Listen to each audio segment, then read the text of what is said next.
We said Bjerknes feedback explains the growing mode of the El Nino, but we need negative feedback. So ENSO theories with negative feedbacks evolved to accomplish this mission.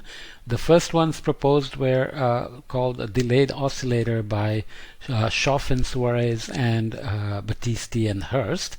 Two teams proposed it independently.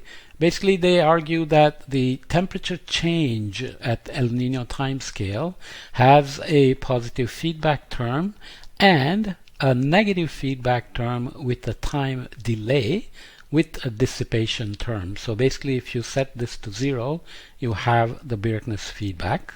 Okay, and then the question is, what determines this time delay? That there is a growing mode. We know that El Nino grows, and then something kicks in to turn it around and provide a negative feedback. So the ideas were essentially based on theory, on waves. So this is a schematic diagram of the delayed oscillator theory of Schoff and Suarez from 1988 and Battisti and Hurst from 1989. The boundary reflected waves, both eastward and westward propagating waves. So from the west coast you will have Kelvin waves, and from the east coast you will have Rossby waves. They change the net upwelling and downwelling or move the thermocline after the El Nino has been set off. So you think of a wind stress anomaly as we had done with the heating anomaly before, sitting right there on dateline with a scale.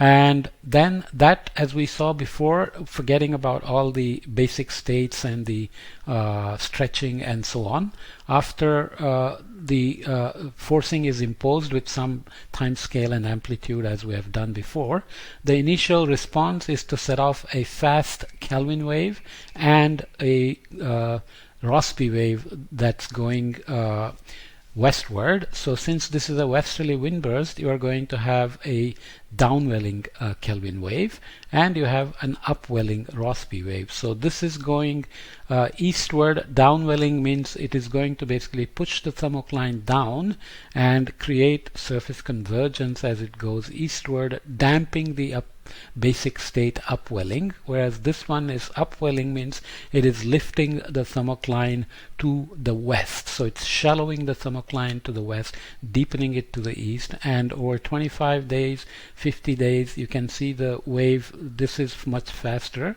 hits the coast. This one is still traveling, hits at some point in 125 days, but this is going to go towards the poles as sorry, let's go here, 75 days and 100 days. You can see that a coastal the equatorial Kelvin wave that hits the boundary is going to put its energy into coastal Kelvin waves, as we talked about before, and that energy is going to continue to go towards the poles, as we see here. So some of the energy is leaked out of the tropics, and some of the energy is reflected back as Rossby waves, and those are now downwelling Rossby waves. So the downwelling Kelvin wave is coming back as downwelling Rossby wave, which means it's pushing the thermocline down as it goes westward, whereas the Rossby wave that hit the coast is going to come back as an upwelling Kelvin wave. So it's going to pull the thermocline up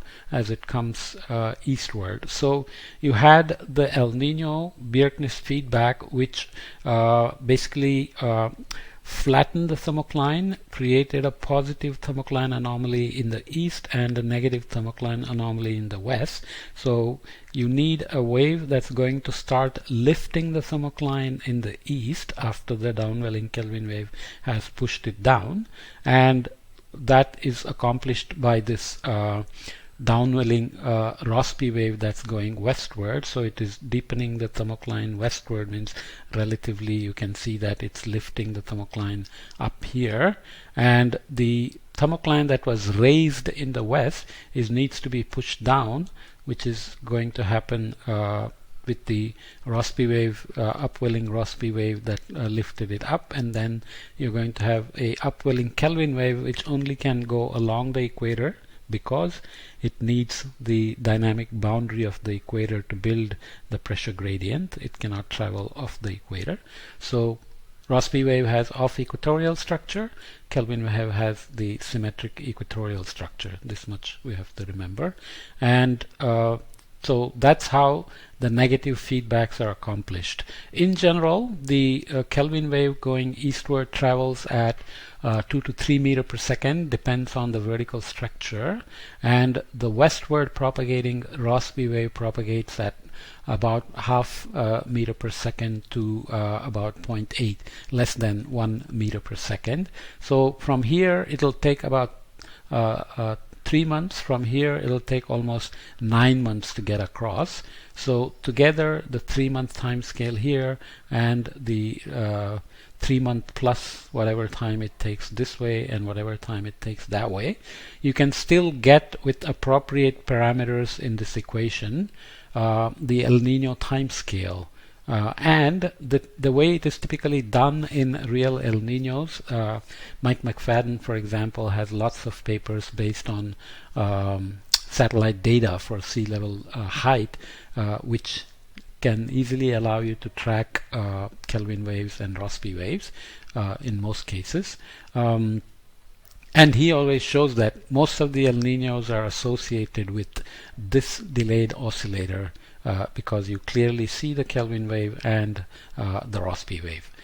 Doesn't mean that's the only process. You still have the Birkness feedback and everything.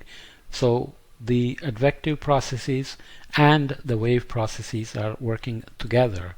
So that's something important to remember. But the Birkness feedback did not give us the negative feedback, whereas the delayed oscillator is one of the theories that gives us the delayed negative feedback and helps to explain the termination of the growing phase of the Birkness feedback. So the next one we will see in the next podcast is called recharge-discharge oscillator, which has a little bit more details. It uses the waves as well as the advection in terms of recharge-discharge, which I will come back and define later because that turns out to be an important process involved in the El Nino cycle. Okay.